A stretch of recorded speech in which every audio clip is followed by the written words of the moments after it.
Hi everyone, welcome to our channel Narendra talks. Friends, Andhra Pradesh DSC school assistant social స్టడీస్కి సంబంధించిన సిలబస్లో భాగంగా ఇంటర్మీడియట్కి సంబంధించిన ఇంటర్మీడియట్ మొదటి సంవత్సరం, రెండవ సంవత్సరాలకు సంబంధించిన అర్థశాస్త్రం, ఎకనామిక్స్కి సంబంధించిన యూనిట్ వైజ్ బిడ్ బ్యాంక్ వీడియోలు మన ఛానల్లో ఒక్కొక్కటిగా తెలుసుకుంటూ ఉన్నాం. ఇందులో భాగంగా ఇంటర్మీడియట్ మొదటి సంవత్సరం అర్థశాస్త్రం, ఎకనామిక్స్కి సంబంధించిన యూనిట్ వైజ్ బిడ్ బ్యాంక్ వీడియోలు, Telugu medium, government Telugu medium text book bit bank వీడియోలు మన ఛానల్లో అందుబాటులో ఉన్నాయి. ఈ వీడియోస్ లింక్స్ అన్నీ కూడా డిస్క్రిప్షన్లో ఉన్నాయి, చూడండి. అలాగే ఇంటర్మీడియట్ ద్వితీయ సంవత్సరం అర్థశాస్త్రం, ఎకనామిక్స్కి సంబంధించిన యూనిట్ వైజ్ బిడ్ బ్యాంక్ వీడియోలు ఒక్కొక్కటిగా మన ఛానల్లో తెలుసుకుంటున్నాం. ఇందులో భాగంగా యూనిట్ 9 ఆంధ్రప్రదేశ్ ఆర్థిక వ్యవస్థకు సంబంధించిన part 1 Telugu medium text book bit bank video ఇప్పుడు తెలుసుకుందాం. మన ఛానల్లో TET to DSC subject content పేరుతో ప్లేలిస్ట్ ఉందండి. ఇందులో 3rd to 10th క్లాస్, 3వ తరగతి నుంచి 10వ తరగతి దాకా complete biological sciences, social sciences, physical సైన్సెస్కి సంబంధించిన Telugu medium text book bit bank వీడియోలు మన ఛానల్లో అందుబాటులో ఉన్నాయి. కేవలం టెట్ టు డిఎస్సీలకే కాకుండా అన్ని రకాల పోటీ పరీక్షలకు, ఆల్ కాంపిటేటివ్ ఎగ్జామ్స్కి యూజ్ అయ్యే విధంగా ఈ యొక్క text book, Telugu medium text book bit bank వీడియోలను రూపొందించడం జరిగింది. ఈ వీడియోస్ లింక్స్ అన్నీ కూడా డిస్క్రిప్షన్లో ఉన్నాయి, ఒక్కసారి చూడండి. అలాగే Andhra Pradesh DSC school assistant biological సైన్సెస్కి సంబంధించిన సిలబస్లో భాగంగా ఇంటర్మీడియట్ స్థాయికి సంబంధించినటువంటి మొదటి సంవత్సరం, రెండవ సంవత్సరం సంబంధించిన బాటనీ, జువాలజీ, జంతుశాస్త్రం మరియు వృక్షశాస్త్రాలకు సంబంధించిన Telugu medium text book bit bank వీడియోలు మన ఛానల్లో అందుబాటులో ఉన్నాయండి. ఈ వీడియోస్ లింక్స్ అన్నీ కూడా డిస్క్రిప్షన్లో ఉన్నాయి, చూడండి. అలాగే అన్ని రకాల పోటీ పరీక్షలు, ఆల్ కాంపిటేటివ్ ఎగ్జామ్స్కి ఉపయోగపడే విధంగా జనరల్ నాలెడ్జ్ అనే పేరుతో ప్లేలిస్ట్ ఉందండి. ఇందులో general knowledge, GK practice bits videos అందుబాటులో ఉన్నాయి. ఈ వీడియోస్ లింక్స్ అన్నీ కూడా డిస్క్రిప్షన్లో ఉన్నాయి, ఒక్కసారి చూడండి. ఓకే, ఫస్ట్ టైం మన ఛానల్ చూస్తూ ఉన్నట్లయితే సబ్స్క్రైబ్ చేయండి, బెల్ ఐకాన్ ఆల్ మీద ట్యాప్ చేయండి. సబ్స్క్రైబ్ చేయడం వలన ఛానల్లో ఉన్న వివిధ రకాల కంటెంట్ వీడియోలన్నీ కూడా మీరు మిస్ కాకుండా చూడగలుగుతారు. ఓకే, టుడే టాపిక్లోకి వెళ్ళే ముందు వీడియోని అయితే లైక్ చేయండి ఫ్రెండ్స్. లైక్ చేయడం వలన మరిన్ని కంటెంట్ వీడియోలు మీ ముందుకు తీసుకురావడానికి అవకాశం ఇచ్చిన అవుతారు, కాబట్టి వీడియోని అయితే లైక్ చేయడం మర్చిపోద్దండి. అలాగే వీడియోను స్కిప్ చేయకుండా కంప్లీట్గా చూడండి, మీకు పూర్తి ఇన్ఫర్మేషన్ ఉంటుంది. ఇక విషయంలోకి వస్తే Andhra Pradesh DSC school assistant social స్టడీస్కి సంబంధించిన సిలబస్లో భాగంగా up to 3rd to 10th class వరకు Telugu medium text book bit bank వీడియోలు మన ఛానల్లో అందుబాటులో ఉన్నాయి. అదేవిధంగా ఇంటర్మీడియట్ స్థాయికి సంబంధించిన సిలబస్లో భాగంగా ఇంటర్మీడియట్ మొదటి సంవత్సరం అర్థశాస్త్రం, ఎకనామిక్స్కి సంబంధించిన యూనిట్ వైజ్ బిడ్ బ్యాంక్ వీడియోలు అందుబాటులో ఉన్నాయి. ఇవాళ టాపిక్ ఏంటి అంటే ఇంటర్మీడియట్ సెకండ్ ఇయర్కి సంబంధించిన అర్థశాస్త్రం, ఎకనామిక్స్కి సంబంధించిన యూనిట్ వైజ్ బిడ్ బ్యాంక్ వీడియోలు ఒక్కొక్కటిగా తెలుసుకుంటున్నాం. అందులో భాగంగా యూనిట్ 9 ఆంధ్రప్రదేశ్ ఆర్థిక వ్యవస్థకు సంబంధించిన part 1 Telugu medium text book bit bank video ఇప్పుడు తెలుసుకుందాం. మొదటి ప్రశ్నను గమనిస్తున్నాం. ఒక సంవత్సర కాలంలో రాష్ట్ర భౌగోళిక ఎల్లల్లో ఆర్థిక కార్యకలాపాల వల్ల ఉత్పత్తి అయిన మొత్తం వస్తు సేవల అంతిమ విలువను ఏమని అంటారు? రాష్ట్ర బహిర్గత ఆదాయమా, రాష్ట్ర స్థూల అంతర్గత ఆదాయమా, రాష్ట్ర ఆదాయమా? ఆప్షన్ డి, బి కామా సీనా. ఆన్సర్ చేయడానికి ట్రై చేస్తూ ఉండండి ఫ్రెండ్స్ కామెంట్ సెక్షన్లో. ఒక సంవత్సర కాలంలో రాష్ట్ర భౌగోళిక ఎల్లల్లో ఆర్థిక కార్యకలాపాల ఉత్పత్తి అయిన మొత్తం వస్తు సేవల అంతిమ విలువను ఏమని అంటారు? Answer is option D, B comma C. రాష్ట్ర స్థూల అంతర్గత ఆదాయమని, రాష్ట్ర ఆదాయమని కూడా అంటారు. రెండవ ప్రశ్న చూస్తున్నాం. ఆంధ్రప్రదేశ్ రాష్ట్ర ఆర్థిక వ్యవస్థలో ఏ రంగాల నుంచి రాష్ట్ర స్థూల జాతీయోత్పత్తి లభిస్తుంది? ప్రాథమిక రంగమా, పారిశ్రామిక రంగమా, సేవా రంగమా, పైవన్నీనా? ఆంధ్రప్రదేశ్ రాష్ట్ర ఆర్థిక వ్యవస్థలో ఏ రంగాల నుంచి రాష్ట్ర స్థూల జాతీయోత్పత్తి లభిస్తుంది? ఆన్సర్ ఈజ్ ఆప్షన్ డి, పైవన్నీ అండి. మూడో ప్రశ్న చూస్తే ఒక చదరపు కిలోమీటర్ భాగంలో నివసించే సగటు ప్రజల సంఖ్యను ఏమని అనవచ్చు? జనసాంద్రతనా, జనసమూహమా, చదరపు భూభాగమా? ఏది కాదు. ఒక చదరపు కిలోమీటరు భాగంలో నివసించే సగటు ప్రజల సంఖ్యను ఏమని అనవచ్చు? ఆన్సర్ ఈజ్ ఆప్షన్ ఏ, జనసాంద్రత అంటారు. నాలుగో ప్రశ్న చూస్తే ఒక రాష్ట్ర సౌభాగ్యం లేక పేదరికానికి ఇది ఒక సూచికగా పనిచేస్తుంది. జనసాంద్రత, జనసమూహం, చదరపు భూభాగం? ఏది కాదు. ఒక రాష్ట్ర సౌభాగ్యం లేదా పేదరికానికి ఇది ఒక సూచికగా పనిచేస్తుంది. Answer is option A జనసాంద్రత.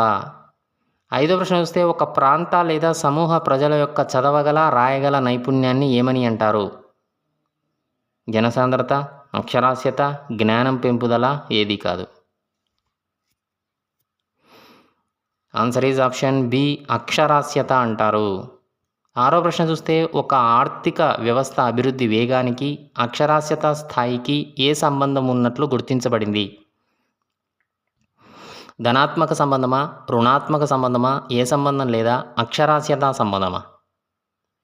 ఒక ఆర్థిక వ్యవస్థ అభివృద్ధి యొక్క వేగానికి అక్షరాస్యత యొక్క స్థాయికి ఏ సంబంధం ఉంది?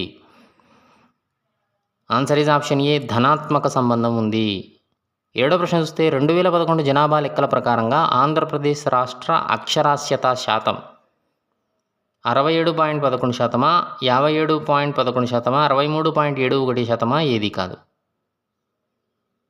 Answer is option A 67.11%.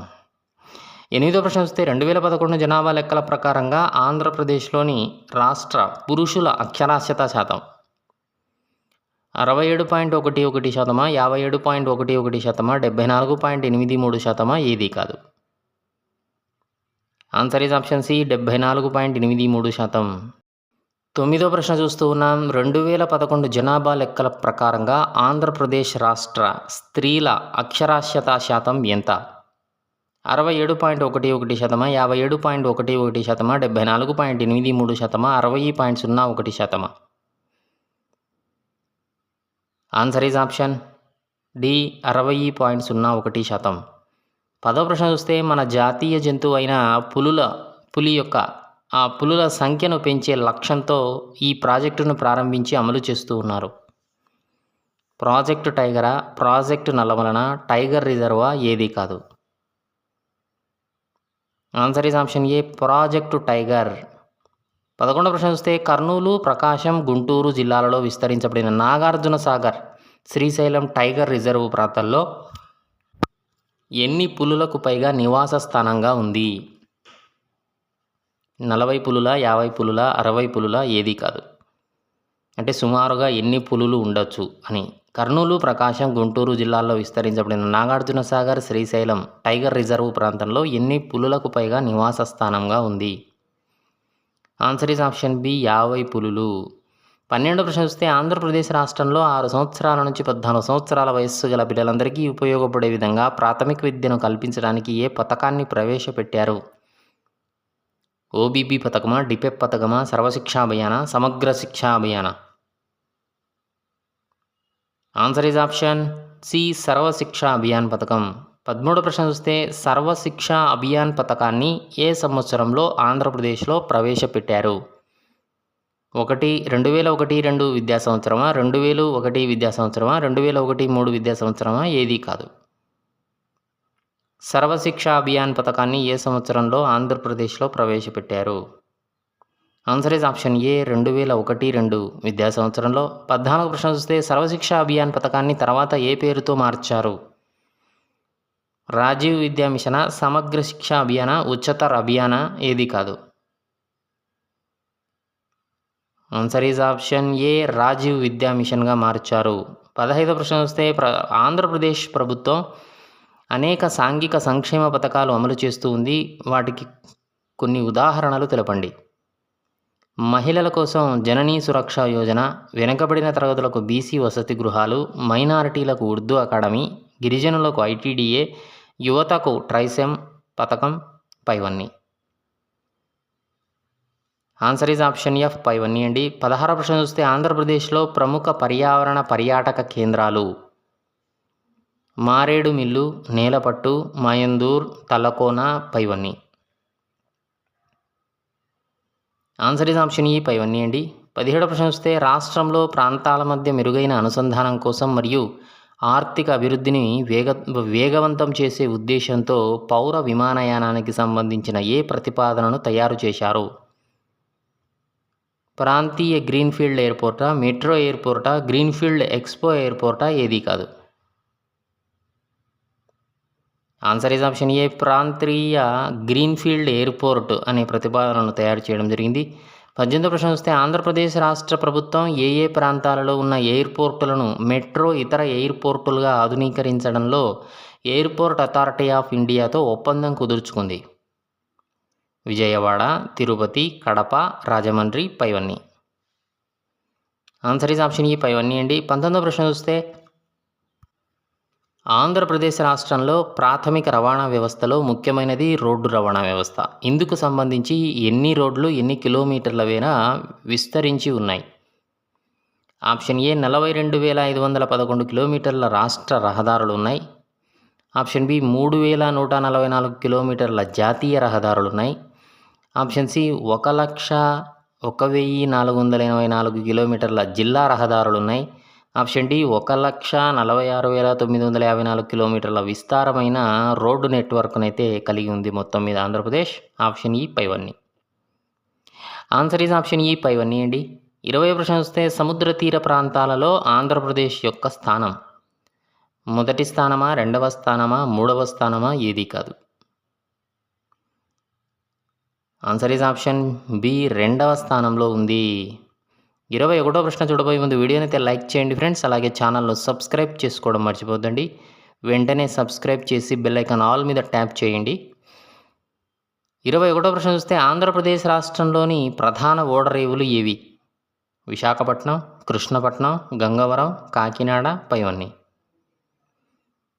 Answer is option ఈ పైవన్నీ అండి. 22వ ప్రశ్న చూస్తే ఆంధ్రప్రదేశ్ రాష్ట్రానికి ఉత్తరాన ఉన్న ప్రాంతాలు ఏవి?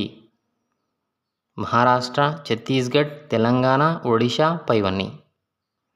ఆంధ్రప్రదేశ్ రాష్ట్రానికి ఉత్తరాన ఉన్న ప్రాంతాలు.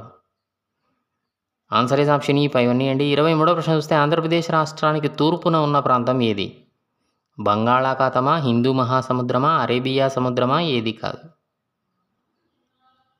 ఆన్సర్ ఈజ్ ఆప్షన్ ఏ బంగాళాఖాతం. 24వ ప్రశ్న చూస్తే ఆంధ్రప్రదేశ్ రాష్ట్రానికి దక్షిణాన ఉన్న రాష్ట్రాలు ఏవి? Tamil Nadu, Karnataka, Maharashtra, Telangana. Answer is option A Tamil Nadu. 25వ ప్రశ్న చూస్తే ఆంధ్రప్రదేశ్ రాష్ట్రానికి పడమర ఉన్న రాష్ట్రం ఏది? Tamil Nadu, Karnataka, Maharashtra, Telangana. Answer is option B Karnataka రాష్ట్రం. 26వ ప్రశ్న చూస్తే ఆంధ్రప్రదేశ్ రాష్ట్రంలో ప్రవహించే ప్రధాన నదులు ఏవి? గోదావరి నది, కృష్ణానది, తుంగభద్రా నది, పైవన్నీ. ఆన్సర్ ఈజ్ ఆప్షన్ డి పైవన్నీ అండి. 27వ ప్రశ్న చూస్తే భారతదేశంలో విస్తీర్ణ పరంగా ఆంధ్రప్రదేశ్ యొక్క స్థానం 7వ పెద్ద రాష్ట్రమా, 8వ పెద్ద రాష్ట్రమా, 9వ పెద్ద రాష్ట్రమా, ఏది కాదు? ఆన్సర్ ఈజ్ ఆప్షన్ బి 8వ పెద్ద రాష్ట్రం. 28వ ప్రశ్న చూస్తే ఆంధ్రప్రదేశ్ రాష్ట్ర సముద్ర తీర ప్రాంత విస్తీర్ణం కిలోమీటర్లలో తెలపండి. 974 కిలోమీటర్ల, 794 కిలోమీటర్ల, 774 కిలోమీటర్ల, ఏది కాదు? ఆంధ్రప్రదేశ్ రాష్ట్ర సముద్ర తీర ప్రాంత విస్తీర్ణం కిలోమీటర్లలో. ఆన్సర్ ఈజ్ ఆప్షన్ ఏ 974 కిలోమీటర్లు. 29వ ప్రశ్న చూస్తే ఆంధ్రప్రదేశ్ రాష్ట్రం కలిగి ఉన్న బహువిధ భౌతిక లక్షణాలు ఏవి? ఎత్తైన పర్వత ప్రాంతాలున్నాయి, మైదానాలున్నాయి, తీర ప్రాంతం ఉంది, పీఠభూములతో కలిగి ఉంది, పైవన్నీ. ఆన్సర్ ఈజ్ ఆప్షన్ ఈ పైవన్నీ అండి. 30వ ప్రశ్న చూస్తున్న ఆంధ్రప్రదేశ్ రాష్ట్రం భారతదేశ మొత్తం భూభాగంలో ఎంత శాతం వ్యవసాయ యోగ్య భూమి కలిగి ఉన్నది? 40.95%, 38.95%, 42.25%, ఏది కాదు? Answer is option A 40.95%. Okay friends, ఇది ఆంధ్రప్రదేశ్ డిఎస్సి సోషల్ స్టడీస్కు సంబంధించిన సిలబస్లో భాగంగా ఇంటర్మీడియట్కి సంబంధించినటువంటి సెకండ్ ఇయర్ అర్థశాస్త్రం ఎకనామిక్స్కి సంబంధించిన యూనిట్ 9 ఆంధ్రప్రదేశ్ ఆర్థిక వ్యవస్థకు సంబంధించిన part 1 Telugu medium text book bit bank video నచ్చిందా? నచ్చితే లైక్ చేయండి. మీ ఫ్రెండ్స్ ఫ్యామిలీ మెంబర్స్కి వీడియో యూజ్ అవుతుందనుకుంటే షేర్ చేయండి. ఛానల్ను సబ్స్క్రైబ్ చేసుకోవడం మర్చిపోద్దండి. వీడియోను లైక్ చేయడం అస్సలు మర్చిపోద్దండి. Thanks for watching.